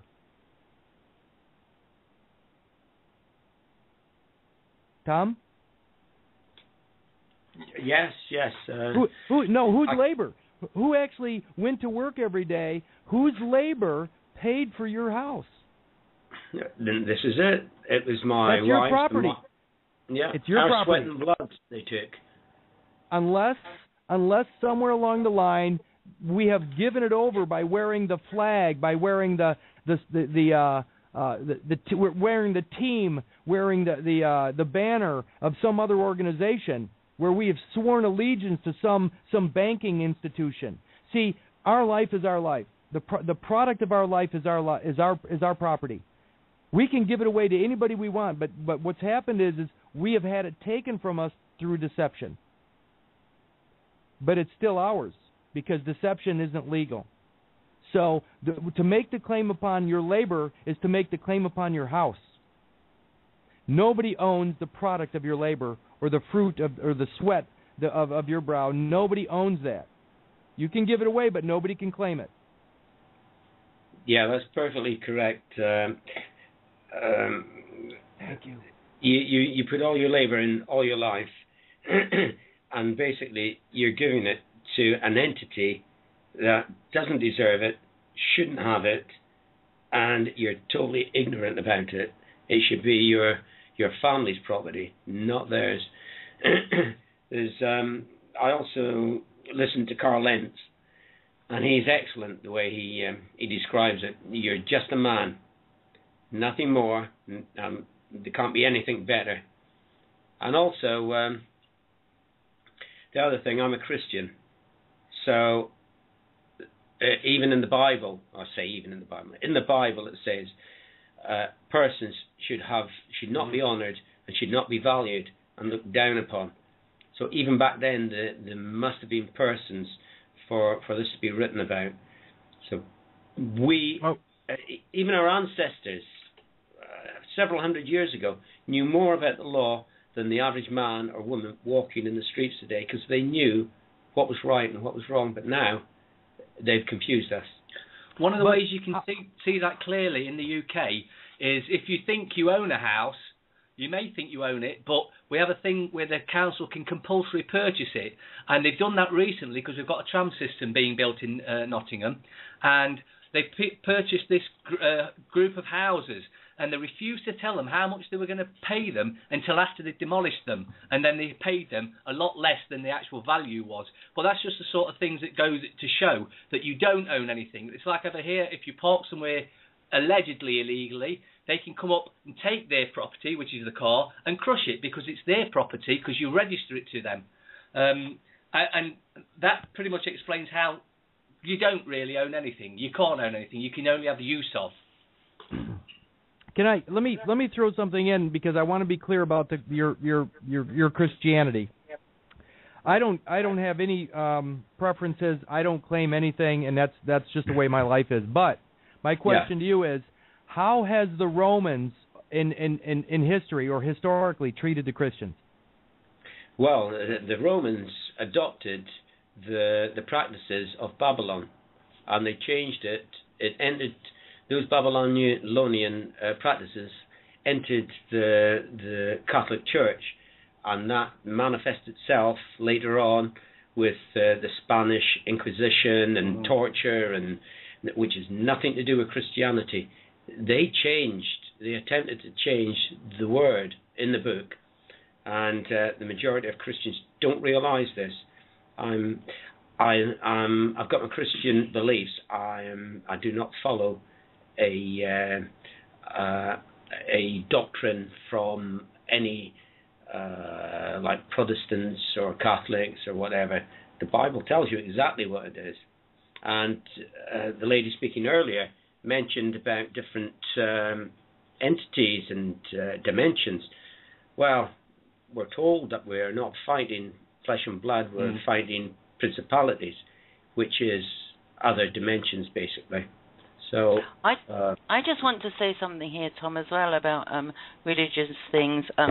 A lot of us today are coming to the views that we view each other as spiritual beings because we don't go by the dogma of other churches, and that's what I see as you are, because there are many truths in the Bible and all the other religious books that have been changed to keep us under control. So the basis of all this knowledge, I feel, is absolutely true. It's just been changed and reworded for people to control the way we are. And as long as anybody is in a space to think for themselves rather than what somebody else tells them to think, then for me that's the right way to be. It's only a problem for me and for Kurt and for Geri when it comes to the things like the Christian name that was given to us. because there the fraud starts. And that's nothing to do with your belief in God or anything else. It's all about the way the highest churches, and particularly the Vatican, have concocted this plan together with the controllers here. And so it all goes back to taking away the true basis of our spirituality and making us into slaves from that. So that's where a lot of us are coming from. I do understand your beliefs, and I have a strong feeling, because I'm very intuitive, that you're actually on the same page as us. It's just the way things are put out there. Yeah, that's perfectly correct. You will not find these practices of the Catholic Church and many other churches in giving Christian names and stuff. That is not in the Bible. None of that. And it's symbolic, baptism. It's washing away and becoming something new. So it's a case of something good, where they have corrupted a lot of these things. I mean, at one time when the Bible was first written, there was approximately 200 or 300 Bibles written in different languages. And then when the Catholic Church took it over, they would execute anyone who spoke anything but Latin. And then they preached this, or their version of it, to all the paupers, basically. So they had no knowledge in their own language of what these priests were telling them, and monks. So they could tell them anything they like. You know, you give me $500 and I'll forgive your sins and you go straight to heaven. You know, this is the type of thing, and people believed it because they couldn't read. Or they couldn't understand Latin anyway. So it has been totally corrupted. And because it puts fear into people as well. Sorry? It puts fear into people as well. That's right. There's a lot of control. There's a lot of information out there now with facts to show that the Vatican actually owns the UK, and the Vatican is behind a lot of things. Would you give us your take on that, Kurt? Yeah, actually, it's funny that he just brought up the give me $500 and you're on your way. The birth certificate is actually called a certificate of indulgence. That character that they created, that baptismal character, that Christian name character, is a product of the Anno Domini calendar system put out by Pope Gregory in 1582. He created a timeline or a time frame for a specific character, and we didn't know any better. I mean, my God, we don't have any idea what year it actually is, because what difference does it make? The Anno Domini calendar was created by Pope Gregory, or at least put into play in 1582, and every character born to that Anno Domini calendar, just like Harry Potter is born to J.K. Rowling and owned by J.K. Rowling and subject to the authority, the authority of J.K. Rowling.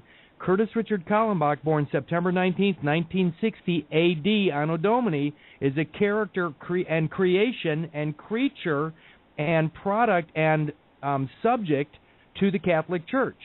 So until we know about that, and I agree wholeheartedly, the Catholic Church is a monstrosity, but most people have no idea that the Catholic Church, they may have tried to assume Christianity back with Constantine, but they've never been anything but pagan.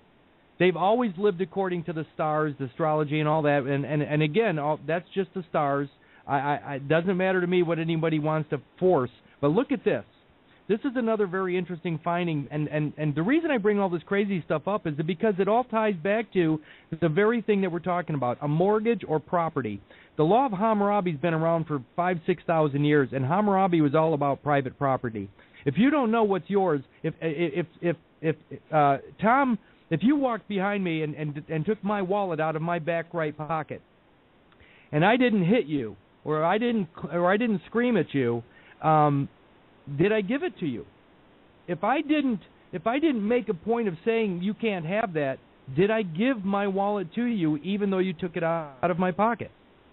See, that's what's happened is we have not ever claimed our lives. We have never claimed our property, and we have never actually assumed the role of owner. We have allowed everybody else to make a claim upon ourselves through this character. And the Catholic Church is the one running the whole show because the Catholic Church has retained the bar as a charitable organization to run their business. So again, my take on that whole thing is, and the reason I brought up the whole Christian thing just a few minutes ago is because Rome has always typically fed the Christians to the lions.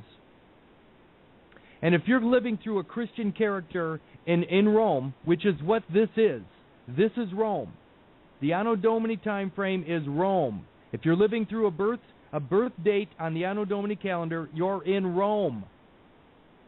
And Rome never really cared for the Christians. So they gave you a Christian name in a Roman time frame, and now you're living as a Christian in a Roman Colosseum, or the world stage, whatever you want to call it. The Roman world stage is still the Roman Colosseum, and they're feeding all the Christians to the lions. And so I'm using all these goofy analogies because the biggest thing is, whose life is this, and whose property are we dealing with? Are we dealing with public property, or are we dealing with private property? If it's private property, stand your ground. Stand your ground. What is your ground? Your ground is the land of your soul, which is your physical body. And if you don't stand that ground, you're hopeless. The only thing that you can claim as your own is your physical body. It's the home. It's the chariot of the gods, so to speak. It's the land of your soul. It's the temple of the gods. Your physical body is the place where you live, where the I am exists. No offense to anybody. So if you don't stake a claim and stand the ground, your DNA, if you don't stand upon your DNA and somebody else has a claim upon it, which they do and they have ever since the afterbirth has been swept up off the floor at the hospital, or your blood has been put on a Guthrie card somewhere across the world, they have made a claim upon your DNA, which is why all courts are considered forensic courts. So what we need to do globally is stand our ground. We need to stand up and say, no, nobody has a right to anything produced by my physical body. In fact, another question for everybody here is this. Can you tax somebody else's private property? Can private property be taxed? No. Can I tax the watch on your wrist? No. If it's private property, it's not communal, it's not taxable. Nobody can tax private property. It's never been possible and never will be possible. So if something's being taxed, it's because it's not private. Private property is yours. You can destroy private property. Can you commit suicide? And don't talk to me Bible stuff right now. I'm just asking. Can Curtis Richard Kallenbach kill himself? No, because it's not private. It's a crime to commit suicide. Can I just come in here just on a brief note here that I want to say that, many wars have been fought for freedom. We know that going back in time. But what is happening now, and it's meant to happen, is that there is a big spiritual revolution going on. That's what's happening. It's a spiritual revolution and evolution. And that's just where we are now, all understanding that we are not just a physical being. We have spirit and soul. We cannot die except from our physical body, and we have the power within us as souls to overcome anything that's thrown at us because we are powerful beings. We are together with the Creator, and that's where this fight is being fought on Earth at the moment. Yep, truth. Before we go on, I just want to say, because a question came up in chat room a little while ago, so I'd like to put this out there. I don't really understand it because I'm not sure of everything that's going on in Europe at the moment, but Bunny Law has asked, what is everyone's take on Europe taking over UK on November the 1st? Do you know that, Ceylon? Yeah, it comes to it's from the 1st of November. Brussels officially rules the UK. Brussels? Yep. Really? Well, that makes sense. Come on then, Kurt, spill the beans. No.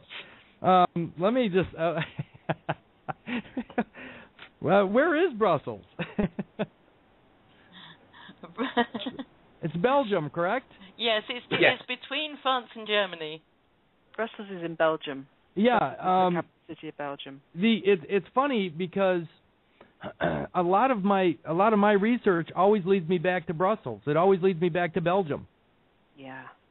Oh, I mean everything. It doesn't matter. I mean everything comes out of there.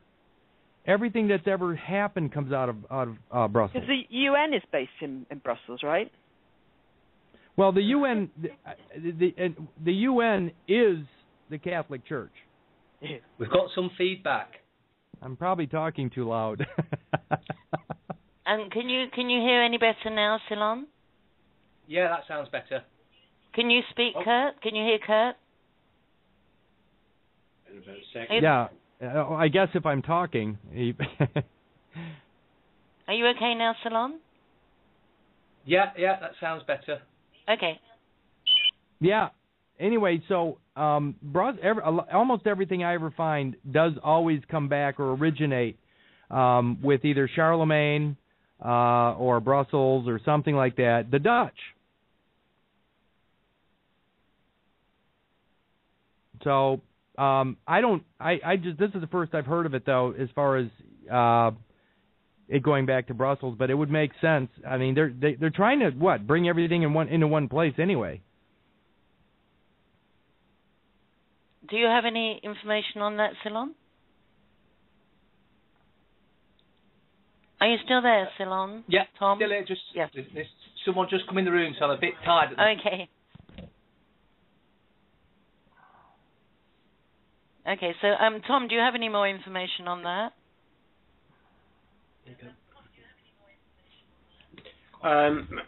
There've been the real problem with Europe is they're not a common law country. They're acts and statutes. You're guilty until you prove yourself innocent, unlike a common law country. So they're desperate to take over the UK. Once the UK falls, you all go, basically. And he's perfectly correct. It's the Roman beast. You're not going to believe this, but the very first stamp that came out of Europe, what they had on it was the Tower of Babel. And I think that speaks volumes. They had to remove it. Wow. Can I just ask you quickly, do you know what's going on with Scotland declaring independence? For Scotland independent, that's very difficult. Right now, it's on the borderlines. It's going to go one way or the other. I should imagine that they'll probably stay as a unit within the UK, because that's what the majority of the MPs want in Westminster. So whether the people want it or not, there will be something that will change that decision. Because so in other words, carry on. Yeah, because if it does go separate, it'll be harder for Europe to take over the UK. Yes, and I suppose that's the case all along, the same as everything else, as the votes will be cast, but the decision has already been made. That looks very much like what's on the card. Let the people think that they're voting. Yeah, you see, I've got the connection because I come from the Highlands in Scotland. So right. I've got my finger a little bit on the pulse up there. But the people, this time last year, it was about 60-40 to stay together. Now it's about 50-50. If it goes the other way, they won't let it. I don't believe that. There's too much money in Scotland anyway for the Westminster lot to actually lose. They wouldn't like to lose the oil, the whiskey, the technology. It's the seventh richest economy in Europe, that little country. Wow. I actually lived on the west coast of Scotland in a place called Gourock, on the outskirts of Glasgow, overlooking the Clyde. It was really lovely there. Beautiful place. So much energy. I really enjoyed that. I just want to say, for anyone that's listening that isn't in the chat room, that there is a call-in number. If anyone has any questions, the number is 718-506-1564. That's 718-506-1564.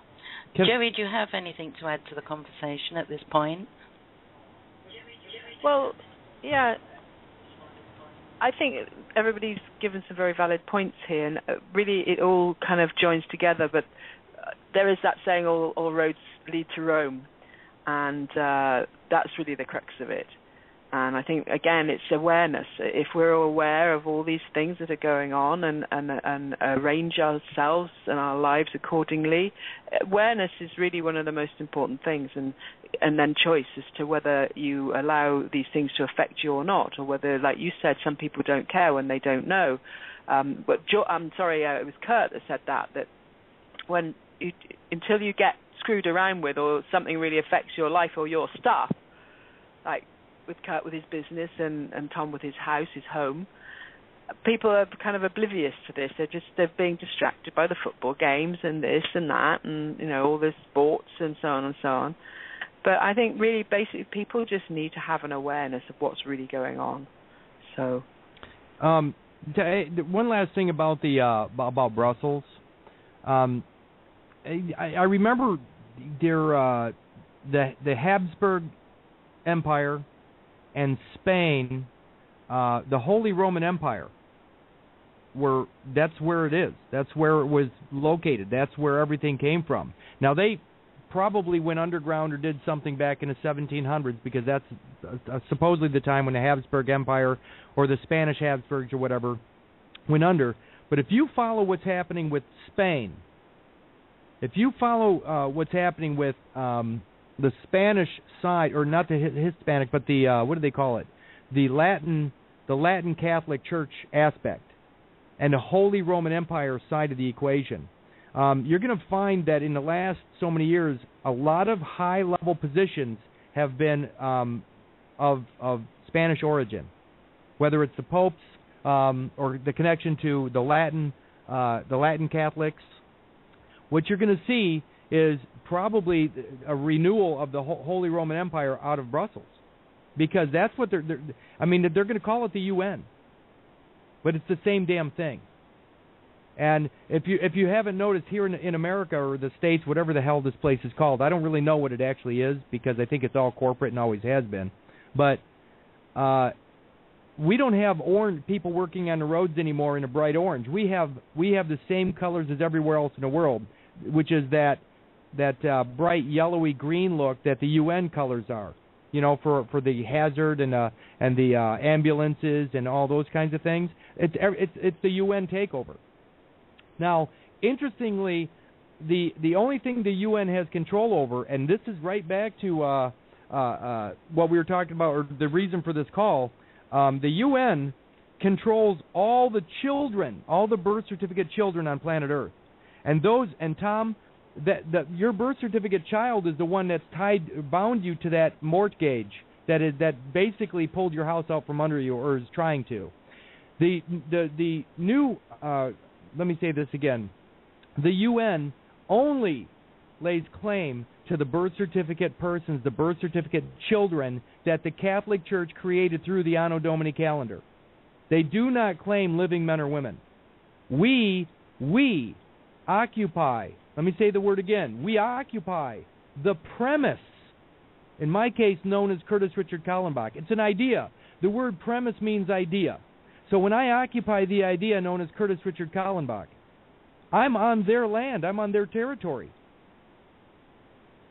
I'm the belligerent occupant. I'm the one that needs to be taught a lesson while I'm on their land. I'm the one occupying their premise, or premises, however you want to call it.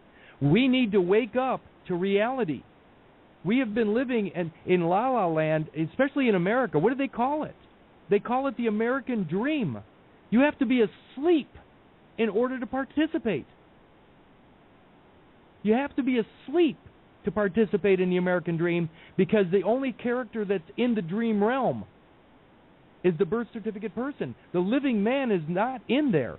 The living woman is not in the dream.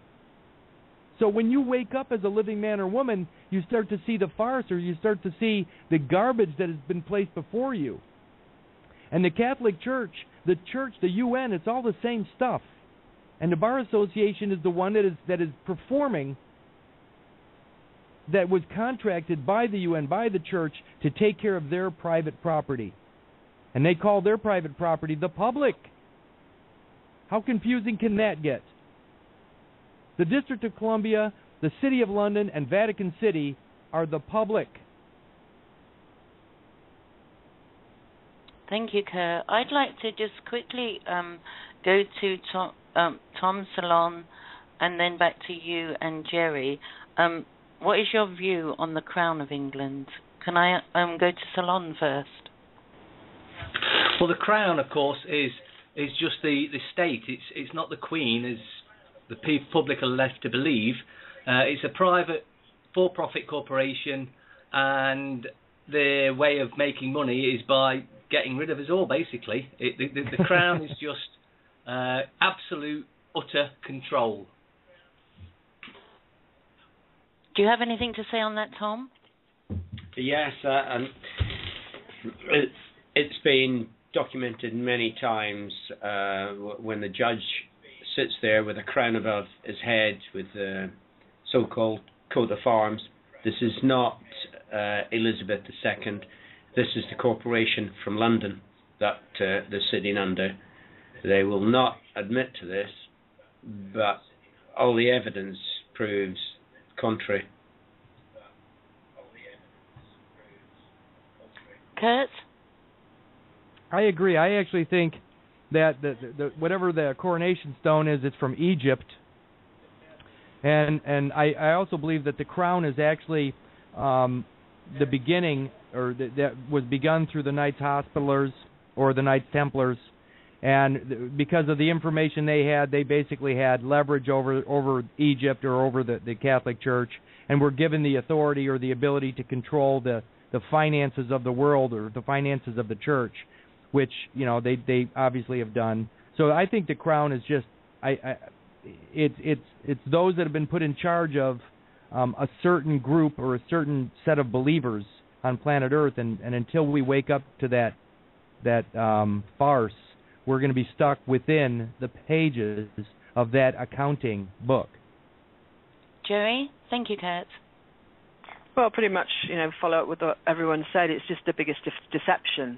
You and I, Sheila, were brought up in England. I know, Tom and Ceylon as well. And, all that sort of Queen and, the Crown and the Queen and all the family and all the past kings and queens, and you interpret it to be that because that's the impression you're given. But when you realise the Crown is just this corporation that's the root of all the control and the deception and fraud, it's another thing that one needs to be aware of. And I'll just go back to that word. Let's be aware, and let's not be taken in by it anymore. Thank you, Geri. We only have like a few minutes left now, about 7 minutes, so I'd like to go around the table for a roundup of our round table today, which I really feel has been extraordinary. And I feel that everybody that's coming into this movement, in inverted commas now, in whichever avenue it takes them in the truth of what's going on in the world, they are very beautiful people, very spiritually awake, as well as being awake in their mind as well. So, I really feel that we're going places with this, and it's empowering all of us in our physical body and in our soul, and with our connections to each other as one. And so if I could go to just Tom and Kurt to give your views of where you feel yourself going from here. Okay. I do believe that there's a huge awakening between every man and woman in all societies that is affecting things. Now, I think this is a natural power that the dark forces are now fearing. And it was just a trickle at first, but now it's picking up such speed, and it's taking on a life of its own. I did say in a post already, we're almost coming to that critical mass where it will explode. and all the population will wake up, and I can't wait for that day. Ceylon? Yeah, I agree totally. The awakening is what I'm looking forward to. I know there's loads already awake, but it's that critical mass. Once we get to that 100th monkey syndrome type thing, the game will be over for them, and we can start to live our lives on this planet the way we were supposed to, in joy and happiness. Thank you, Ceylon. Kurt? I'm going to become as private as I possibly can, and the word that I'll use for total privacy is atone, A-T-O-N-E. You could pronounce it at one if you'd like. So I'm working on becoming integrated within myself and pulling all my stuff together into one location, and I'm going to be completely private. The beauty is that if all the world were private and working together, we would be the ones in control of everything. Exactly. Thank you, Kurt. And Geri? Yes, that's powerful way to put it, Kurt. I also think that once we are at one with ourselves, we know who we are, we know what we are, we know what is ours. And like Kurt said, he was hoping he wasn't coming over as if he's selfish. And I completely agree with him there, that because Kurt is not a selfish man. His very presence on so many shows and sharing his knowledge and his time, he is the most generous spirit around out there in the truth circles, that have the same sort of thought, that we're just there to share anything we can of ourselves, but we must not have anything taken from us that we haven't willingly shared. We give the shirts off our backs, but if somebody rips it off, that's not cool. But if somebody says, hey, I have no shirt, I'm going to say, hey, take mine. You know, you see the person in need, you're going to help them. But those that take from you without asking or showing themselves to be requesting a little bit of help, we're all there to help. But those ones that take, they're the ones that are doing the wrong and causing all this mess. Thank you very much. Wonderful thoughts from everybody. I'd like to remind everybody that here on Just Us Radio, Kurt does have his own show that Geri and I connect with him, and we chat about different things going on and different things that have come up. And on the Saturday, the 16th, is his next show. It's the third Saturday of the month, and it's actually at 8 p.m. EST, so that's quite late in England, but you can always listen to the archive. So now we're going out with some music that I think is quite pertinent for today. Thank you, everyone, again. Thank you for the chat room. Thank you for everybody listening, and we're all together in this. So thank you very much, everyone. Have a good day, evening, whatever. We'll see you all soon.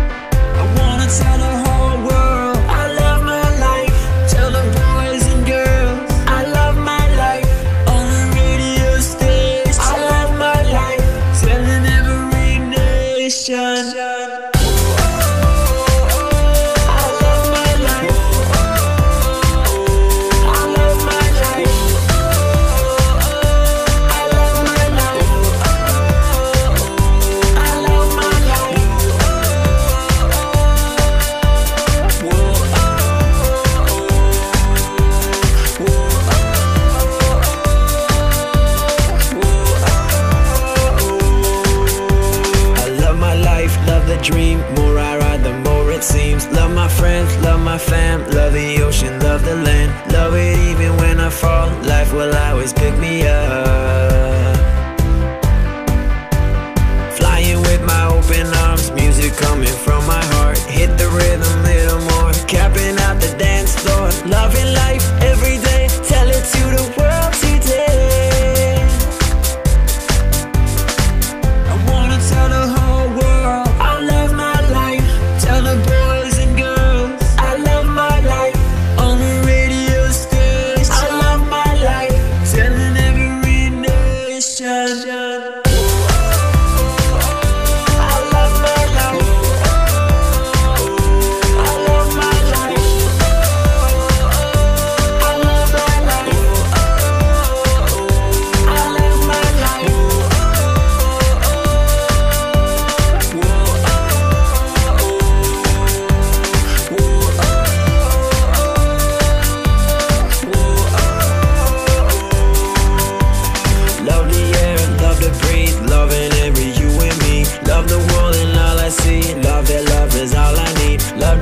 what I could do, everything is possible.